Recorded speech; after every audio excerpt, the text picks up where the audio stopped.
Je te souhaite la bienvenue dans cette nouvelle vidéo dans laquelle nous allons voir l'organigramme et la terminologie du haut potentiel. On va prendre beaucoup de recul pour avoir une vision d'ensemble sur ce que c'est que le monde du haut potentiel et pour t'aider à mieux comprendre en quelque sorte, j'aime pas le mot, mais dans quelle case tu peux te ranger et comprendre aussi les interactions entre le haut potentiel, les troubles qui peuvent masquer un haut potentiel, ce qui ressemble à un haut potentiel mais qui ne l'est pas, les différents concepts de l'intelligence, bref, on va être assez exhaustif pour que vraiment tu comprennes une bonne fois pour toutes ce que c'est que l'intelligence, le haut potentiel et tout ce qui gravite autour en étant le plus impartial possible.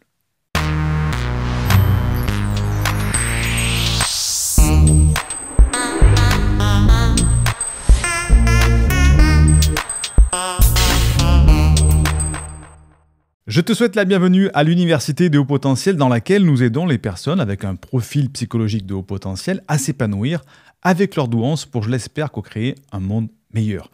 Tu sais que tu peux dès à présent devenir un élève de l'Université des hauts potentiels en récupérant une première formation offerte. Le lien se trouve en description de cette vidéo ou du podcast. Oui, juste dessous, tu n'as qu'à cliquer sur le lien et tu recevras une formation offerte. Ça te permettra de découvrir le travail que nous avons à proposer. Alors, on va se retrouver sur mon ordinateur pour que j'explique en détail cet organigramme. Alors, nous voici dans cet organigramme qui va nous présenter la terminologie du haut potentiel. On va aller zoomer dans le détail pour que tu comprennes, mais voici la vision d'ensemble. On va aller zoomer dans le détail. Ensuite, on va revenir en arrière pour que tu aies une vision d'ensemble de toute cette thématique.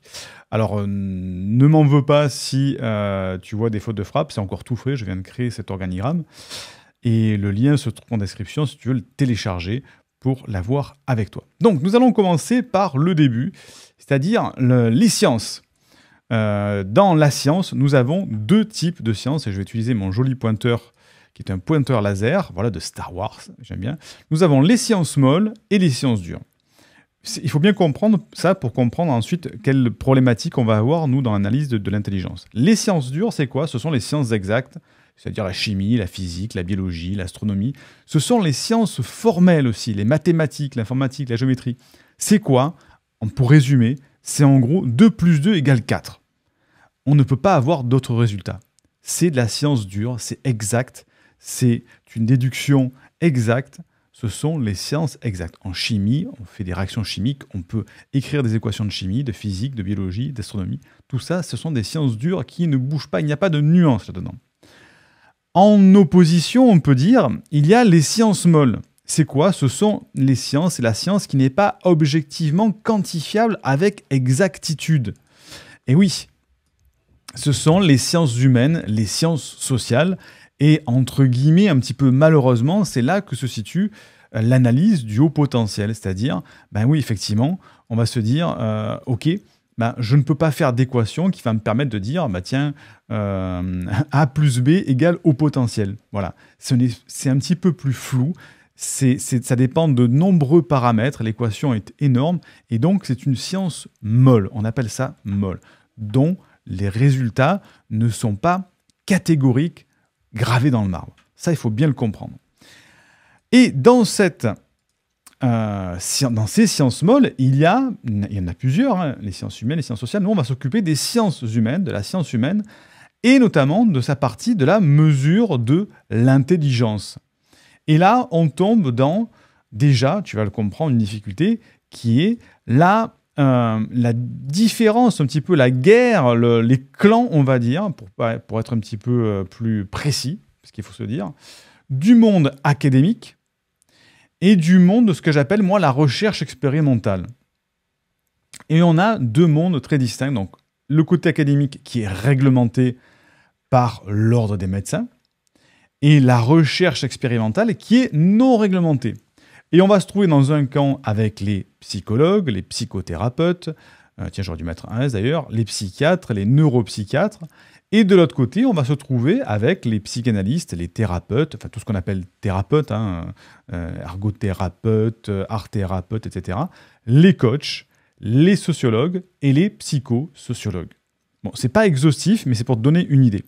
Donc déjà, on a une séparation de ces deux mondes qui, ben, il faut se l'avouer, il y a une petite guéguerre, il y a une animosité entre, ben oui, nous on est dans l'ordre des médecins, on est réglementé, c'est l'académie, c'est ce qui fait référence.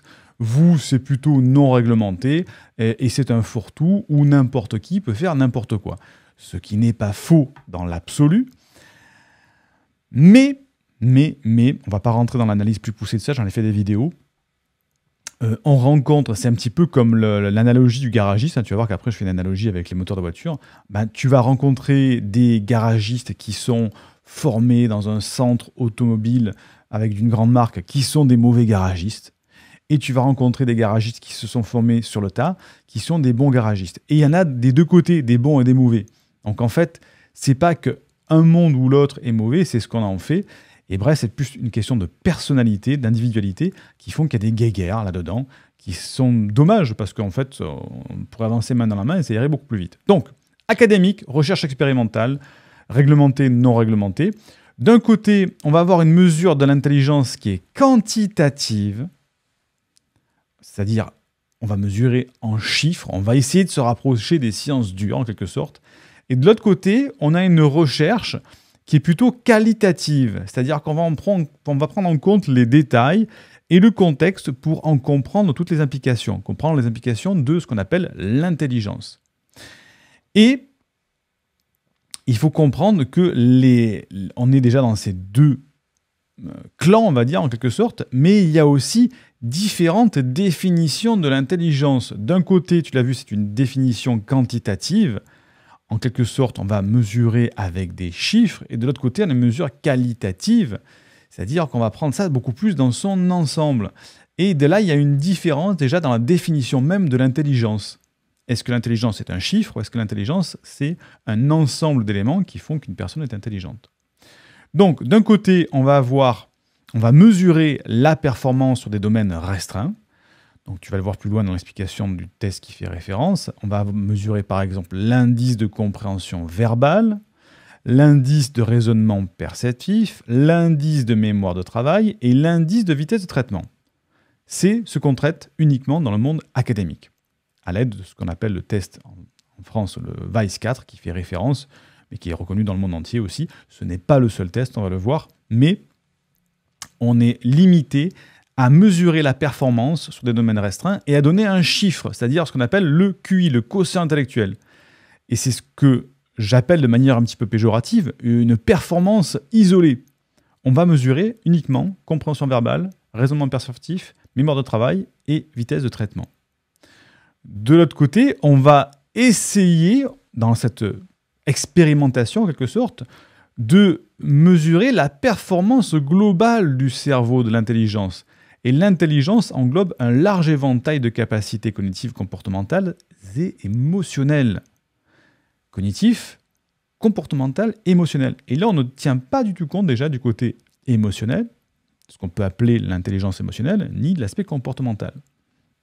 Donc d'un côté, on mesure une performance ou plusieurs performances isolées. À droite, on essaye d'analyser de manière qualitative la performance globale.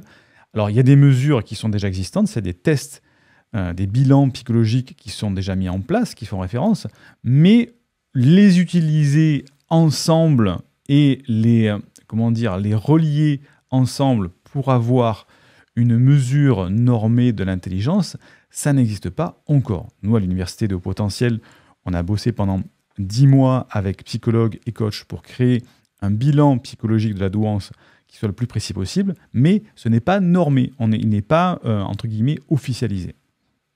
Donc, tu l'as compris, académique, recherche expérimentale, et j'aime bien prendre l'analogie du moteur.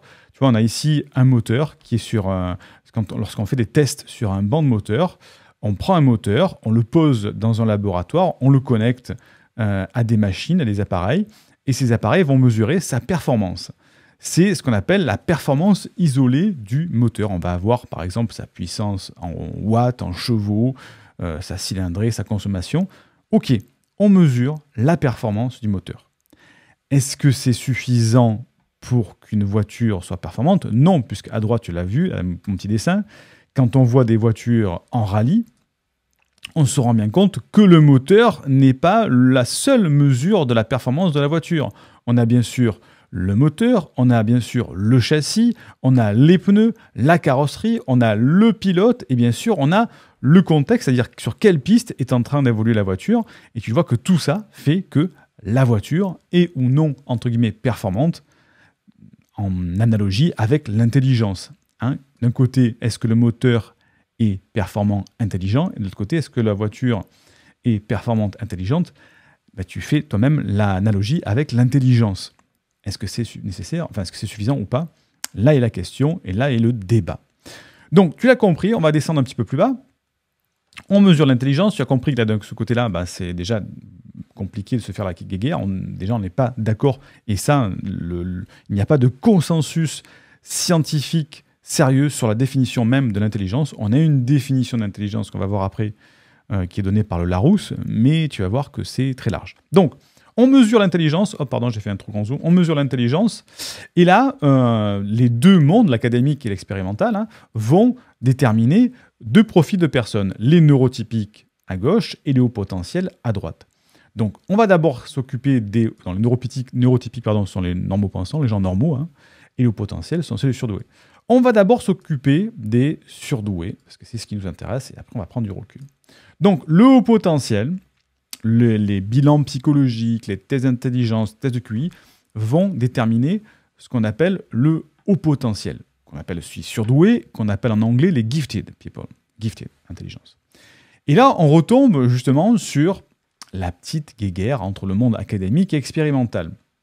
Donc, de ce côté gauche, là, l'académique, je vais te mettre tous les termes scientifiques normés, et à droite, les différentes appellations du monde expérimental. Donc, à gauche, on a chez les jeunes les EHP, les enfants à haut potentiel, ou les EIP, les enfants intellectuellement précoces. Hein. On est d'accord au niveau du monde expérimental, on appelle ça aussi les enfants à haut potentiel, les enfants intellectuellement précoces. Là, on est d'accord sur les appellations, en tout cas. Par contre, c'est là où ça se sépare un petit peu. Au niveau académique, eh bien, on va mesurer le QI, et on va avoir des distinctions entre haut QI, très haut QI. Hein, donc ça, ce sont des différences par rapport au chiffre de QI. Hein. Il faut savoir que le chiffre de QI, on va le voir après, on donne un chiffre, la moyenne est 100. 100, tu es dans la moyenne normale, et au-dessus de 130, 125, 130, on est considéré comme haut potentiel. Et à ce moment-là, on tombe dans le HQI, THQI, c'est ce qu'on appelle de manière générale les hauts potentiels intellectuels, et là, le monde académique est d'accord là-dessus, ok, il n'y a pas de souci, on appelle ça des QI, des hauts QI, des très hauts QI, quand on a 140, 150, jusqu'à 160 au niveau du test VICE-4.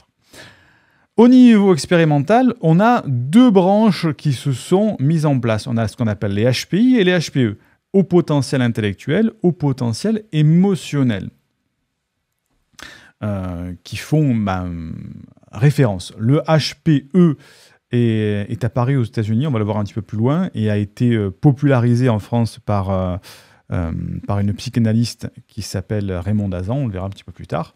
Bref, il y a ces deux branches-là, c'est-à-dire qu'on va distinguer le haut potentiel qui, lui, a une connotation intellectuelle, cognitive, et le haut potentiel émotionnel. Je vais quand même remettre ma petite épée de Star Wars, voilà. Et le haut potentiel émotionnel qui a plutôt une intelligence émotionnelle. Et donc, on descend d'un cran, on se retrouve dans le monde académique avec, ok, on va déterminer l'intelligence avec le QI, mais on va se retrouver avec deux types de personnes, les profils homogènes, enfin le profil homogène et le profil hétérogène. Qu'est-ce que c'est que ça? Eh bien, le profil homogène, c'est quelqu'un qui, au test de QI, va avoir dans toutes les mesures qui sont faites, et on les a vues un petit peu plus haut, hein, l'intelligence, elle est où ici? L'intelligence de compréhension verbale, de raisonnement perceptif, de mémoire de travail, de vitesse de traitement, eh bien, il va avoir des notes, des cotations qui sont homogènes. C'est-à-dire qu'on a moins de 15... bref, je ne vais pas rentrer dans les détails. Les notes sont relativement homogènes. Dans le profil hétérogène, c'est différent. Dans le profil hétérogène, eh bien, certaines notes vont dépasser une certaine limite, ce qui fait qu'on a des notes peut-être très hautes ou très basses par rapport à la moyenne des notes qu'a obtenue la personne. Et là, on dit, ok, cette personne a un profil hétérogène, donc certaines de ces mesures ne sont pas dans la norme où elles devraient normalement être, donc il y a un autre problème derrière au niveau des comorbidités qu'on verra plus tard. Donc le psychologue, le psychiatre, le neuropsychiatre, neuropsychologue, va dire vous avez un profil hétérogène. Il ne peut pas, et il ne, en quelque sorte, il ne doit pas annoncer de chiffre de QI, puisque ce n'est pas mesurable selon la définition du test Vice-4. Donc on a un profil homogène, on dit OK, très bien, vous avez un profil avec un QI supérieur à 125 ou 130, ça dépend selon les personnes et les pays. Donc vous êtes au potentiel au-dessus de cette norme normale-là. Si c'est en dessous, vous êtes normal. Et si vous êtes hétérogène, on ne peut pas vous donner de QI. On peut apprécier de manière globale si vous êtes brillant ou pas brillant, mais en tout cas, on ne peut pas donner de chiffre de QI. Du côté expérimental, on a vu qu'il y avait HPI et HPE. Et donc, on a aussi une autre appellation qui s'appelle le profil laminaire et le profil complexe. Ce sont des appellations différentes de HPI et de HPE. On va pas rentrer dans le détail de cette définition, mais je vais te donner des explications de compréhension. Le profil laminaire, c'est plutôt celui qui va réussir, en quelque sorte, avec son haut potentiel. C'est-à-dire qu'il va l'intégrer et il va l'utiliser à bon escient pour réussir dans sa vie selon sa propre définition. Le profil complexe, c'est quelqu'un qui va avoir beaucoup plus de mal à utiliser son potentiel, qui va plutôt le subir, qui va plutôt le prendre comme une souffrance, qui va être en échec, entre guillemets, par rapport à ce profil-là. Et on retrouve beaucoup plus ce profil complexe chez les hauts potentiels émotionnels, puisqu'on va le voir, il y a une dominante émotionnelle hypersensible qui fait que ça peut être envahissant, alors que chez les HPI, qui sont beaucoup plus cognitifs, qui ont fait une sorte de canalisation, si ce n'est pas de refoulement de leurs émotions, arrivent beaucoup mieux à canaliser leur potentiel et donc arrivent mieux à l'utiliser dans leur vie privée, leur vie professionnelle et sociale. Donc on descend d'un cran et on se retrouve donc avec les profils laminaires. Dedans, qu'est-ce qu'on a? On a les multipotentiels. Qu'est-ce que c'est que les multipotentiels? Ce sont des personnes qui ont des capacités très élevées dans différents domaines. En quelque sorte, ce sont, je ne vais pas appeler ça des caméléons parce qu'ils ne singent pas, ils ne font pas semblant, c'est-à-dire qu'ils sont capables de s'adapter à différentes thématiques. Là où une personne va peut-être faire carrière toute sa vie dans une thématique, un multipotentiel pourrait faire 10 carrières dans sa vie avec autant d'excellence et de brillance. C'est une des caractéristiques du HPI, profil laminaire, c'est-à-dire, il est surdoué, il est capable d'exploiter cette douance dans quelques domaines que ce soit, à partir du moment où ça le passionne. À l'inverse des HPE, qui eux peuvent tout à fait s'épanouir, être heureux aussi, mais qui ont beaucoup plus de difficultés par rapport à leurs émotions. Donc HPE, profil complexe. Donc dedans, qu'est-ce qu'on a? On a ce qu'on appelle, c'est plutôt ce que j'appelle les hypersensibles doués. Et on va voir pourquoi je dis ça, hypersensibles doués. C'est-à-dire que leur hypersensibilité, qui est une hypersensibilité structurelle, c'est structurel ce que j'appelle là, c'est-à-dire c'est en quelque sorte gravé dans leur ADN, si je peux m'exprimer ainsi, je fais une exagération bien sûr, je vulgarise, mais ils sont nés comme ça, ils vivent comme ça, ils vont mourir comme ça. C'est comme lorsqu'on est avec les yeux bleus, on aura tout le temps les yeux bleus, ils ne vont pas devenir noirs ou rouges.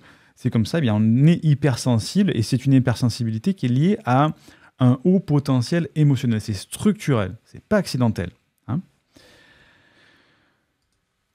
On va quand même aller voir ça, donc tu l'as compris, et là-dedans, on descend, qu'est-ce qu'on a? On arrive ici en aboutissement de tout ça, donc les multipotentiels, on a les génies, ce que j'appelle les génies ingénieux, et les génies artistes virtuoses. Donc les génies ingénieux, on a Albert Einstein par exemple, alors on n'a aucune mesure scientifique du QI d'Einstein, de test psychologique, de son profil psychologique, mais en déduction de la production de son travail, on peut imaginer qu'il avait quand même une certaine douance. Donc, en tout cas, il la représente bien. Albert Einstein, Nikola Tesla aussi, qui sont des génies ingénieux, plutôt des HPI. C'est pour ça que je les ai mis dans la branche des hauts potentiels intellectuels qui ont canalisé cet aspect cognitif. Et de l'autre côté, on a les hypersensibles doués qui donnent des génies artistes, des génies virtuoses, comme par exemple en virtuose, on a bien sûr Mozart comme virtuose, et en artiste, Léonard de Vinci, qui a créé au niveau artistique des choses magnifiques, mais qui est aussi un génie ingénieux, puisqu'il a créé il a imaginé de nombreuses inventions, comme l'hélicoptère et beaucoup d'autres choses. Bref, on arrive à cette finalité-là. Maintenant que tu as compris ça, reprenons un petit peu de souffle, zoomons un petit peu en arrière, et on va revenir maintenant dans les appellations. Oui, j'ai oublié de te donner les appellations, parce qu'il y en a qui vont dire « Oui, mais qu'est-ce que c'est? Je ne me reconnais pas. » Donc, dans cette partie haut potentiel, on marche par étage, on a d'autres appellations. Par exemple, au niveau des enfants, je vais remettre mon petit sabre de Star Wars, hop, en bleu, tiens, voilà ici. On a ici, donc, au niveau des enfants, hein, on a d'autres appellations. Par exemple, on va appeler ça les enfants indigos. C'est dans la branche du New Age. Hein, ce sont des enfants qui sont censés être là pour aider le monde à s'élever. On est vraiment dans une branche spirituelle New Age de cette appellation-là. On a aussi les enfants sentinelles qui a été mis en avant, popularisé par le docteur Olivier Révol. Les enfants sentinelles, ce sont des enfants qui, de par leur capacité de surdouer, vont révéler un fonctionnement différent. En quelque sorte, ils vont révéler pas une mutation, j'emploierais le mauvais mot, mais en tout cas une modification, bref, un gros contraste dans leur profil psychologique qui fait que ils sont les premiers à avoir ce comportement-là et donc ils sont en quelque sorte sentinelles. Ensuite, au niveau des adultes, on a vu QI, HQI, THQI, HPI, HPE. On appelle ça aussi les suréfficients. On appelle ça aussi les phylocognitifs selon les appellations. Et on a ici dans les hauts potentiels émotionnels, on appelle ça aussi les hauts quotients émotionnels, puisque certains se sont amusés à mettre un chiffre sur les émotions, ce qui est un petit peu bizarre, d'après moi. Ce qu'on appelle aussi les personnes prodiges, les enfants prodiges. En dessous, au niveau des multipotentiels, des hypersensibles doués, on a aussi ce qu'on appelle les émotifs talentueux. C'est Nathalie Alstein qui a mis cette appellation-là. Émotifs talentueux, pour ne pas dire émotionnel, talentueux, bref. On a le haut potentiel créatif. On a aussi ce qu'on appelle les atypiques. Bref, il y a différentes appellations qui veulent dire à peu près la même chose que ce que j'ai résumé dans cette partie-là du monde de la douance. Donc, revenons maintenant en arrière. On a vu qu'il y avait, en arrière, les tests d'intelligence qui nous permettaient de sortir, je vais y arriver, voilà, deux profils de personnes, ce qu'on appelle les personnes à haut potentiel et les neurotypiques. Les neurotypiques, c'est qui? Les normopensants, les gens normaux en quelque sorte, et c'est pas plus mal d'être normal aussi, hein. Mais tu vas voir qu'il y a des similitudes entre le haut potentiel intellectuel, des similitudes avec le haut potentiel émotionnel. Et c'est là où on a parfois des erreurs, des autoproclamations, des exagérations, des dérives même, entre ce qui est vraiment un haut potentiel et ce qui est en fait un neurotypique un petit peu différent. Donc on a la branche des similitudes avec le haut potentiel, c'est-à-dire des personnes qui ont un profil qui va avoir des similitudes que les gens vont prendre pour des hauts potentiels, mais qui en fait ne le sont pas. On a quoi, premièrement, dans cette branche HPI? Ce qu'on appelle les brillants bosseurs. Je crois que c'est Jeanne Saufachin qui a employé ce terme-là, qui est une très bonne appellation, moi j'aime bien. Brillants bosseurs, c'est quoi? Ce sont des gens qui vont avoir une certaine intelligence, sûrement au-dessus de la moyenne, mais qui ne sont pas surdoués, mais qui par contre ont tellement travaillé dans un domaine spécifique on a l'impression qu'ils sont vraiment surdoués. Et en fait, c'est pas de la surdouance, c'est de la labeur, c'est du travail, ce sont des bosseurs. Et ils ont bossé, hein, tu as un petit peu l'image lorsque tu étais à l'école, il y en avait des élèves qui avaient des facilités, et il y en a qui étaient des bosseurs, ils arrivaient tous les deux au même résultat, la même note, 18 sur 20, sauf que d'un côté, il y en a un qui bossait une demi-heure à la maison, l'autre qui bossait 8 heures à la maison. Le brillant bosseur va bosser, travailler, devenir performant, alors qu'il n'était pas. Et là-dedans, on a quoi? On a les performeurs. Ça peut être des entrepreneurs, ça peut être des médecins, ça peut être... Parce qu'ils ont bossé comme des malades. Ça peut être des créatifs aussi, hein, des gens qui se sont creusés la tête au niveau de l'art, etc., mais qui n'avaient pas cette fulgurance que peut avoir au potentiel. Et on a aussi les célébrités. Et là, c'est un amalgame que font beaucoup de personnes qui se disent « Oh là là, lui, je dis n'importe quoi, hein, Leonardo DiCaprio, ça ne peut être qu'un haut potentiel vu la qualité de son jeu au cinéma, ou ce chanteur ne peut être qu'un haut potentiel vu ses textes, ou cet homme politique ne peut être qu'un haut potentiel, ou cet homme scientifique dont on parle sans arrêt ne peut être qu'un haut potentiel parce qu'il est célèbre, parce qu'on n'entend parler que de lui. » Et attention, ça peut être le cas bien sûr, hein, je ne dis pas que toutes les célébrités ne sont pas haut potentiel, mais en tout cas, la célébrité, entre guillemets, lambda, n'est pas un haut potentiel. C'est pas parce que quelqu'un est célèbre qu'on en parle et qu'il a l'impression de performer, d'être brillant, que c'est automatiquement un haut potentiel. Similitude HPI. Maintenant, on a similitude HPE, donc similitude avec les hauts potentiels émotionnels qui sont ici, ce qui ressemble à un haut potentiel émotionnel, mais qui n'est pas, puisque c'est dans la branche des neurotypiques. On a ce qu'on appelle les hypersensibles émotifs. Tu as vu que tout à l'heure, j'ai dit les hypersensibles doués, structurels depuis leur naissance jusqu'à leur mort. Il y a les hypersensibles émotifs qui sont accidentels, c'est-à-dire suite à un traumatisme, suite à un ou plusieurs facteurs de stress, suite à une dépression, on devient hypersensible, c'est-à-dire qu'on a une hypersensibilité émotive, c'est-à-dire qu'on va ressentir plus fort les choses, elles vont beaucoup plus facilement nous envahir, les émotions des autres nous envahissent, etc. Donc on a beaucoup de similitudes avec le HPE, sauf qu'on n'est pas vraiment au potentiel émotionnel, on est simplement un hypersensible émotif. C'est arrivé à un moment de notre vie, suite à un accident, un traumatisme, un facteur extérieur, ou à une succession d'événements traumatisants. Par exemple, des parents qui ont été des mauvais parents, un environnement social qui était traumatisant, etc. Donc il n'y a pas eu de gros chocs, mais une succession de traumatismes qui ont fait que la personne est devenue hypersensible, émotive, et pas douée. Et ceux qui sont aussi dans la similitude des hauts potentiels émotionnels, c'est-à-dire les gens originaux. Ce sont par exemple les gens qui sont exubérants. On trouve ça chez certains artistes, qui sont l'exubérance, en fait, originaux. Ils sortent de la norme de la société, de par leur manière de s'habiller, de parler, de faire des choses, de vivre au quotidien. Et donc, on dit, ils sont tellement originaux, ils ne sont pas dans la norme, qui sont sûrement au potentiel émotionnel, sont des artistes doués, etc.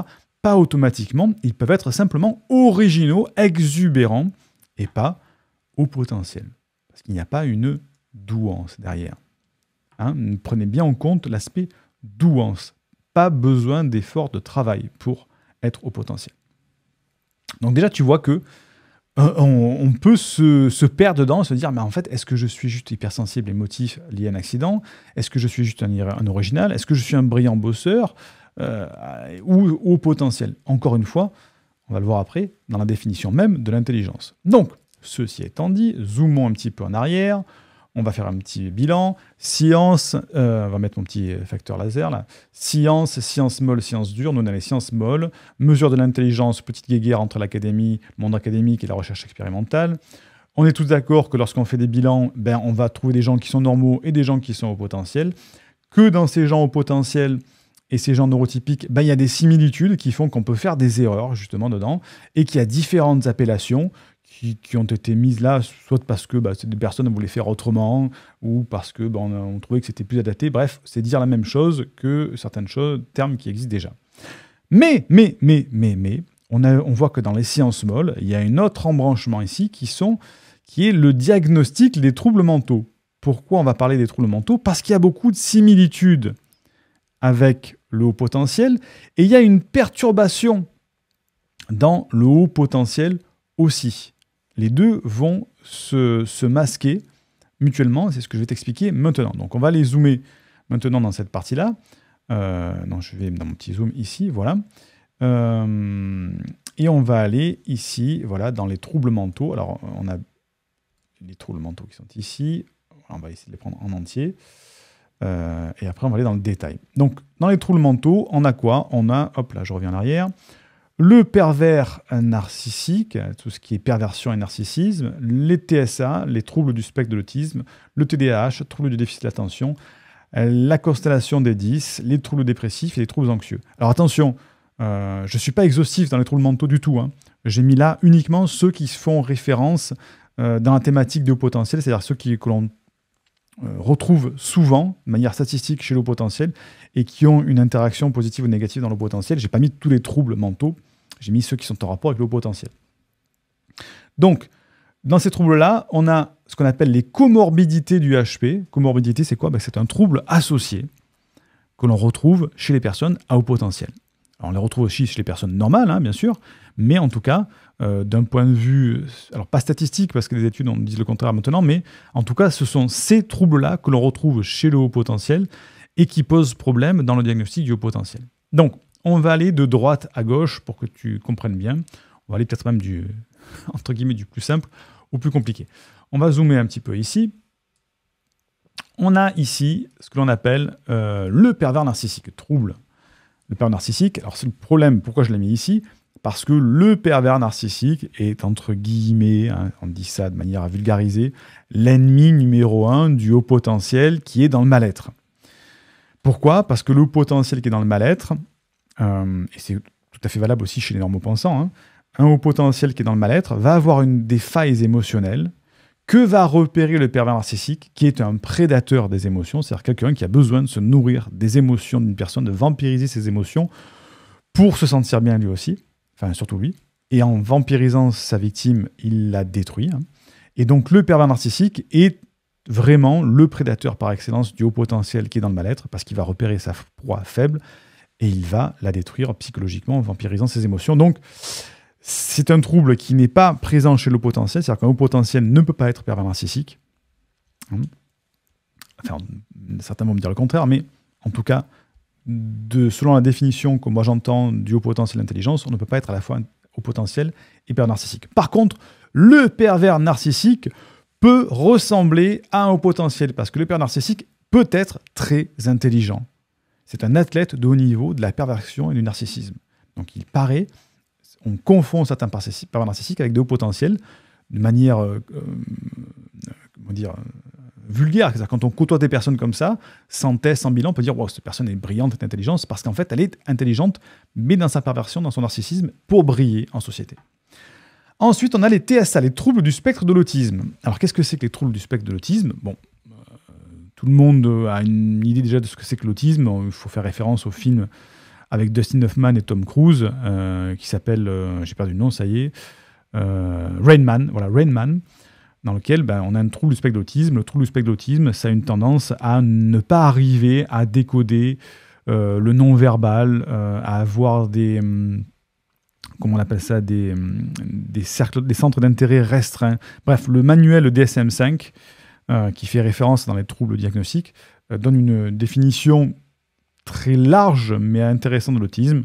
Voilà, c'est une personne qui a des problèmes à comprendre non-verbal, comprendre les émotions, à parfois communiquer, etc.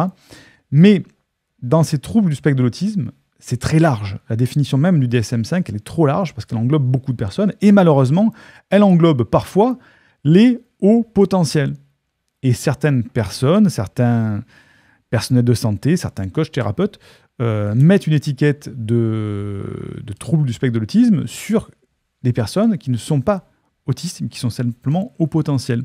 Et c'est ce qu'on appelle une erreur de diagnostic, c'est-à-dire quand on ne connaît pas très bien la thématique, on peut très bien connaître la thématique du trouble du spectre de l'autisme, mais beaucoup moins celle du haut potentiel, et mettre un diagnostic de TSA, alors qu'en fait, la personne est au potentiel. Pourquoi? Parce qu'il y a beaucoup de similitudes dans les comportements des personnes qui ont un trouble du spectre de l'autisme léger. Je ne parle pas des autistes profonds, hein, qui eux, ça se voit de suite, on voit de suite la différence, hein, de par leur comportement. Mais certains comportements légers du trouble du spectre de l'autisme ressemblent au comportement du potentiel, et certains autistes Asperger, notamment celui qu'on a dans le film Rain Man, avec Dustin Hoffman, qui sont des autistes de haut niveau, on appelle ça, c'est-à-dire des autistes qui ont des capacités hors normes. Ils peuvent mémoriser tout l'annuaire d'un pays entier et tu leur donnes un numéro de page, ils vont te donner le nom des personnes, leur numéro de téléphone, etc. Ce sont des choses hors normes, donc c'est extrêmement intéressant parce que ça nous apprend sur les capacités du cerveau. Mais comme ils ont cette fulgurance, cette surdouance très ciblée, on peut dire « Ah, mais ce sont des hauts potentiels ». Grosse différence entre haut potentiel et trouble du spectre de l'autisme. Bref, tu comprends que faut surtout faire attention à ça, trouble du spectre de l'autisme. Si jamais tu vas voir un psychologue, un psychiatre qui dit « Ouais, il me semble que vous avez un comportement qui relève des troubles du spectre de l'autisme », faire « Ok, possible, mais est-ce que vous connaissez bien la définition du haut potentiel, etc. Est-ce que c'est pas lié ?» Et qu'on ne te mette pas une étiquette de trouble du spectre de l'autisme alors que tu es au potentiel. Nous, on en a qui sont venus avec des erreurs de diagnostic. C'est pas du tout la même chose. Ensuite, on a les comorbidités du haut potentiel. Donc, on ne peut pas être autiste et haut potentiel. Hein. Il y en a certains qui disent le contraire. D'expérience et de mon analyse, non. On est dans deux profils psychologiques carrément différents. On est dans des circuits neuronaux qu'on pourrait considérer comme différents entre l'autisme et le potentiel. Comorbidité du HP, donc TDAH, ce qu'on appelle les troubles du déficit d'attention, avec hyperactivité ou sans hyperactivité. Qu'est-ce que c'est? Eh bien, les troubles du déficit d'attention, ça parle de lui-même, c'est des problèmes de déficit d'attention. ce sont des personnes ou des enfants qui ont du mal à rester focalisés sur quelque chose, qui ont tendance à avoir besoin parfois, quand il y a de l'hyperactivité, à bouger, à ne pas rester en place, se lever, à être distrait par quelque chose. Bon, des troubles du déficit d'attention qui sont présents comme comorbidité du haut potentiel. Le problème de ces comorbidités-là, notamment du TDAH, c'est que ça peut masquer un haut potentiel. Parce qu'effectivement, si on a un haut potentiel, mais qu'on a un déficit de l'attention, on va avoir du mal à se concentrer, on va avoir du mal à faire les choses. Et donc, quand on essaye de diagnostiquer un haut potentiel, c'est compliqué de, entre guillemets, de mesurer, même si j'aime pas le mot, l'intelligence, si quelqu'un a du mal à mettre en application son intelligence. Donc, le TDAH est une comorbidité masquante du haut potentiel. Et inversement, comme le haut potentiel est quelqu'un qui est surdoué, eh bien, ça peut masquer un TDAH. Et on va diagnostiquer quelqu'un, on va dire, bah, tiens, en fait, il n'a rien, en fait, lui. Mais en fait, il a peut-être un TDAH qui est masqué par un haut potentiel. Et on ne repère ni l'un ni l'autre, parce qu'en fait, on se retrouve avec une personne qui a l'air d'être normale, alors qu'en fait, elle est en train de rouler sur l'autoroute en première avec le frein à main le tiré. C'est un haut potentiel qui a un TDAH. Et elle se retrouve comme une personne normale. Donc attention, là aussi, au TDAH. Les critères diagnostiques du DSM-5 sont très clairs là-dessus. Et c'est facile à diagnostiquer un TDAH. Donc, la personne que tu consulteras devrait savoir le faire. Ensuite, on a une autre partie, c'est ce qu'on appelle la constellation des 10. C'est dyspraxie, dyslexique, dysorthographie, dyscalculie, etc. Ce sont des problèmes liés au calcul, à l'orthographe, à l'utilisation des mots, de la parole, etc. Ce sont encore une fois des troubles, comorbidités de haut potentiel, qui font que ça va masquer le haut potentiel, et inversement, le haut potentiel peut masquer les 10, la constellation des 10. C'est-à-dire que comme la personne est tellement douée, elle va réussir à mettre en place des stratégies d'adaptation qui fait qu'on ne va pas voir la dysorthographie, on ne va pas voir la dyscalculie, on ne va pas voir la dyslexie, parce qu'elle est surefficiente à la base. Et inversement, cette dyslexie, cette dysorthographie peut masquer le diagnostic d'un haut potentiel. On va maintenant aller un petit peu plus à gauche. Et on va aller dans aussi comorbidité du haut potentiel, et on rentre dans les troubles anxieux et troubles dépressifs. Ben oui, effectivement, lorsqu'un haut potentiel peut avoir une dépression, peut avoir de l'anxiété, eh bien, ça va être une comorbidité liée à son haut potentiel, peut-être, parce que ça peut le gêner dans le cas d'un mal-être, mais ça peut masquer aussi le potentiel. Dans les troubles dépressifs, on a la dysrégulation émotionnelle, les troubles dépressifs, le trouble dépressif caractérisé, les troubles dépressifs persistants. Donc ça, effectivement, lorsqu'on est en état dépressif, on va contre-performer par rapport à ce qu'on est capable de faire. Effectivement, au niveau de notre motivation qui est en berne, au niveau de la confiance en soi qui est au plus bas, tout ça fait que lorsqu'on essaie de diagnostiquer le potentiel, on a des mesures plutôt mitigées, on a une analyse mitigée parce que la personne est en état dépressif et ça peut gêner au diagnostic du haut potentiel. Alors, en revanche, le haut potentiel n'empêche pas de diagnostiquer un trouble dépressif. Au niveau des troubles anxieux, on en a plusieurs. On a les phobies spécifiques, ça peut être la phobie des araignées, la phobie du vide, la phobie de l'eau, l'anxiété sociale, ce qu'on appelle l'agoraphobie, les troubles paniques, qui sont assez présents chez le haut potentiel, l'agoraphobie, peur de la foule, l'anxiété généralisée, là c'est peut-être suite à une fatigue, etc., ça peut être lié à une dépression, bref. Tous ces troubles anxieux peuvent être liés au haut potentiel, parce qu'effectivement, le haut potentiel qui est dans le mal-être, et je le répète, tous les hauts potentiels ne sont pas dans le mal-être, mais certains le sont, ça peut générer une anxiété sociale, parce que de par notre différence, de par la différence du potentiel, de son comportement, il va avoir peur d'être en relation avec les gens, ça peut se transformer en agoraphobie. Les troubles anxieux peuvent tellement être intenses parce qu'il y a de l'anxiété par rapport à la compréhension du monde, bref, par rapport à différents paramètres, qu'on peut rentrer dans les troubles paniques, des attaques de panique, des crises d'angoisse, on appelle ça. Bref, le trouble anxieux est une des comorbidités dues au potentiel. Donc tu le vois, on va faire un petit zoom arrière, tout ça, ça perturbe la lisibilité. On est dans cette partie grise entourée de jaune, les troubles mentaux qui perturbent la lisibilité du haut potentiel. Et à ne pas confondre avec le neurotypique. Donc, waouh, tu dis, c'est un petit peu compliqué. Et donc, justement, comment on appelle, puisqu'on est dans la nomenclature, les personnes qui cumulent à la fois un haut potentiel et un trouble comme la constellation des 10, le TDAH ou le TSA, bien que je ne pense pas que ça en fasse partie, je l'ai quand même mis dedans parce que certains le disent. C'est ce qu'on appelle les twice exceptionnels, c'est-à-dire qu'ils cumulent à la fois un haut potentiel et un trouble. Et on appelle ça les twice exceptionnels. Alors, j'aime pas le mot parce que doublement exceptionnel, c'est la traduction littérale, doublement exceptionnel. Ils sont pas doublement exceptionnels, ils sont exceptionnels du côté de haut potentiel et ils sont malheureux du côté de leurs troubles mentaux. Bref. Donc, tu le comprends déjà, c'est compliqué quand on n'est pas expert de la thématique. Hein, tu commences à comprendre que, oui, certains sont un petit peu rapides dans le diagnostic. Est-ce qu'ils comprennent tout? Est-ce qu'ils maîtrisent tout? On se pose la question. Donc, maintenant que tu as compris ça, on va aller voir les concepts de l'intelligence, parce que c'est un petit peu plus compliqué que ça. Et oui, on n'a pas, comme je l'ai dit au début, une définition même de l'intelligence. On a différentes définitions et différents concepts de l'intelligence. Je t'en donne que quelques-unes, les plus répandues. Il y a ce qu'on appelle l'intelligence générale, le facteur G, qui est proposé par Charles Spearman. Cette théorie suggère qu'il existe un facteur général de l'intelligence qui sous-tend les différentes capacités cognitives. Selon Spearman, l'intelligence générale peut être mesurée à travers des tests de quotient intellectuel. Ce fameux QI, c'est ce qui se rapproche le plus du test Vice 4, du test de QI actuel, qui représente en gros l'intelligence générale qui sous-tend différentes capacités cognitives qu'on mesure. Voilà. Ensuite, il y a la théorie des intelligences multiples qui a été développée par Howard Gardner. Cette théorie propose qu'il existe plusieurs formes d'intelligence indépendantes les unes des autres.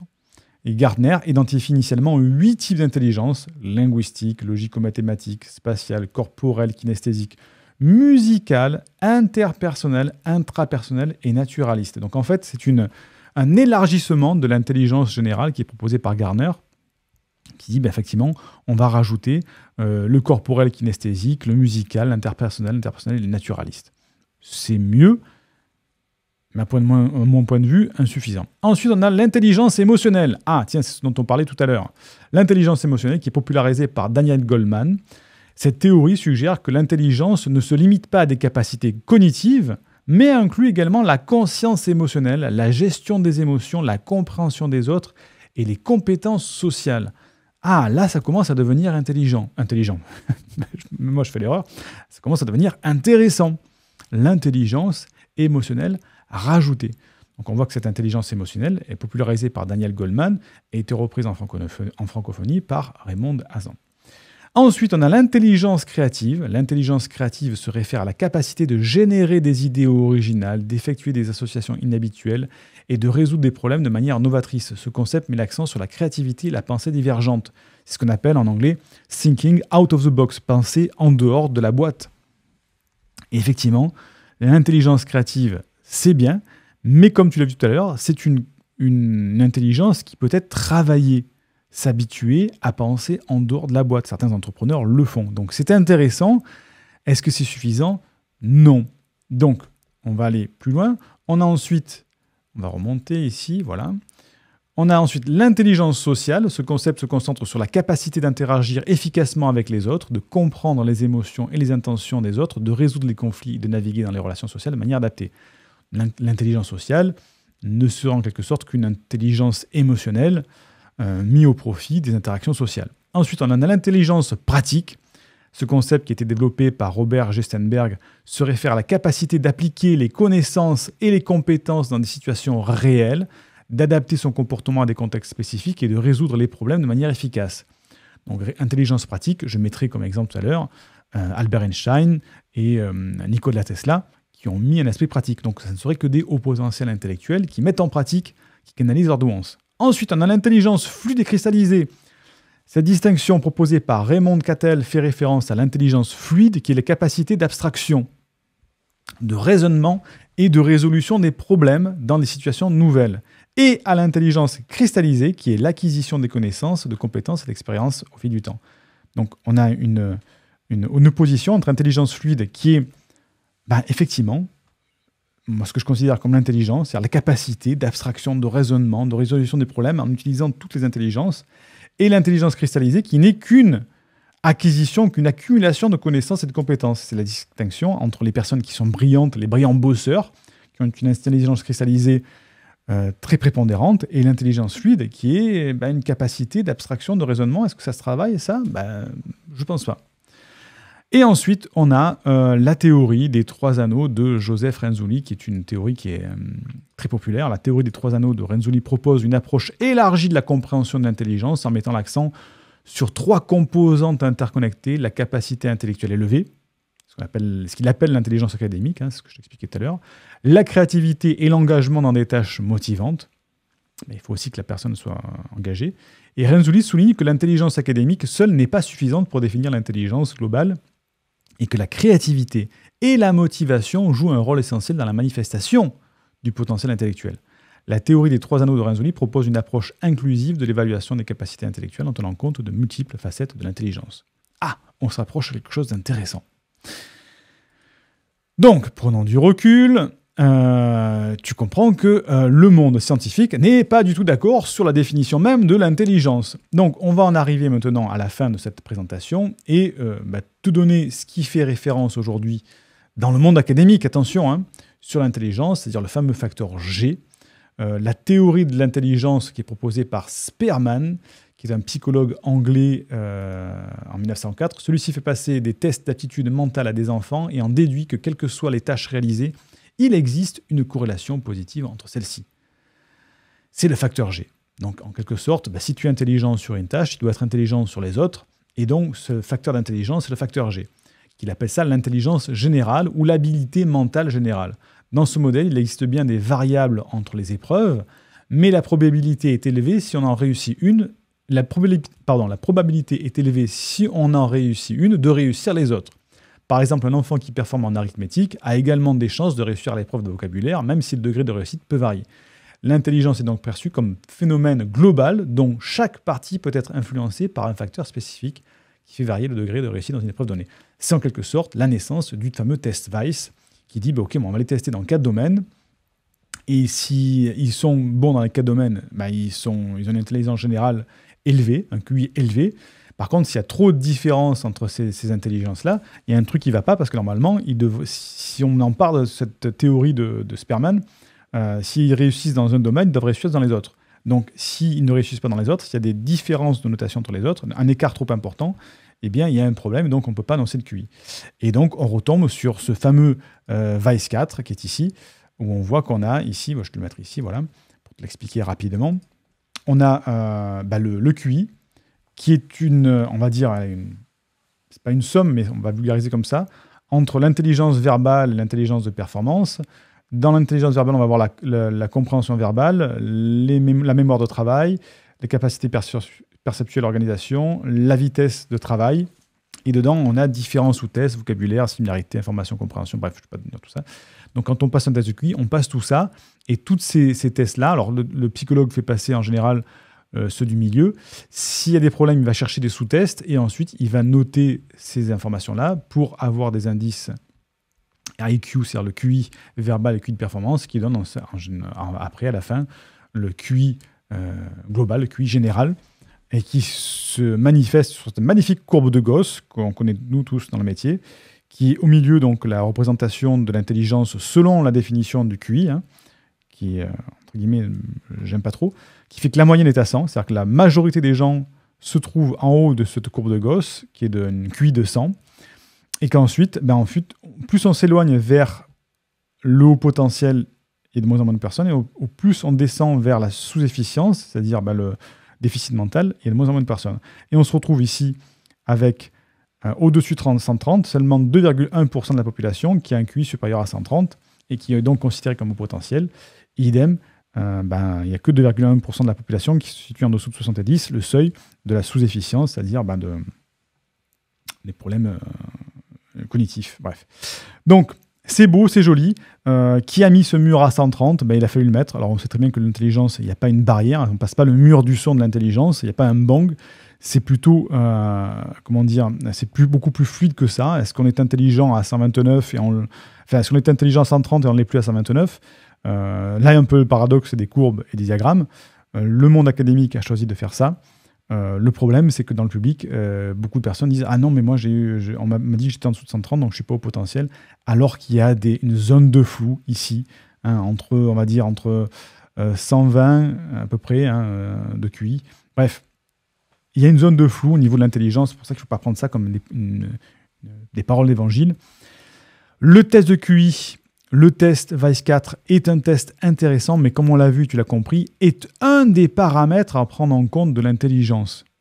Et je te renvoie vers un article de Nassim Nicolas Taleb, qui est ici, tu pourras recopier l'URL dans ton navigateur, qui a fait un article qui démontre, d'un point de vue mathématique, que le test de QI, en tout cas c'est Nassim Nicolas Taleb qui le dit, est une aberration de la mesure de l'intelligence, parce qu'en fait on peut faire dire n'importe quoi. Enfin, il démontre dans le fait qu'on peut mesurer, on prend dans les statistiques les personnes mortes. Enfin bref, l'article est très intéressant en anglais et démontre que d'un point de vue mathématique, c'est une aberration de mesurer l'intelligence de cette manière-là, puisque l'intelligence est beaucoup plus holistique, beaucoup plus fluide, beaucoup plus complexe que juste une mesure de QI.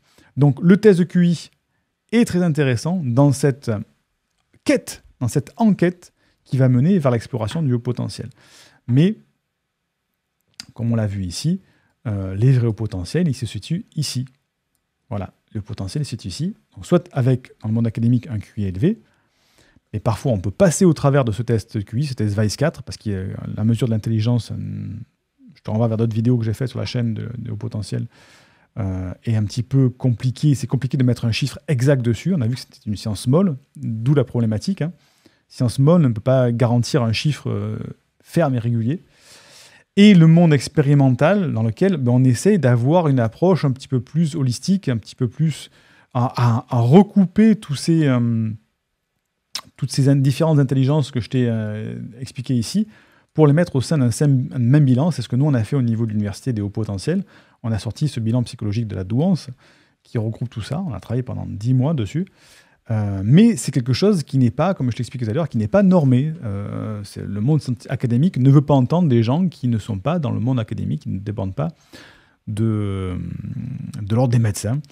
Et donc, on a une petite confrontation qui est dommage d'ailleurs. On espère un jour avoir une table ronde là-dessus autour de la douance. Bref, voilà, on va se remettre un petit peu en arrière.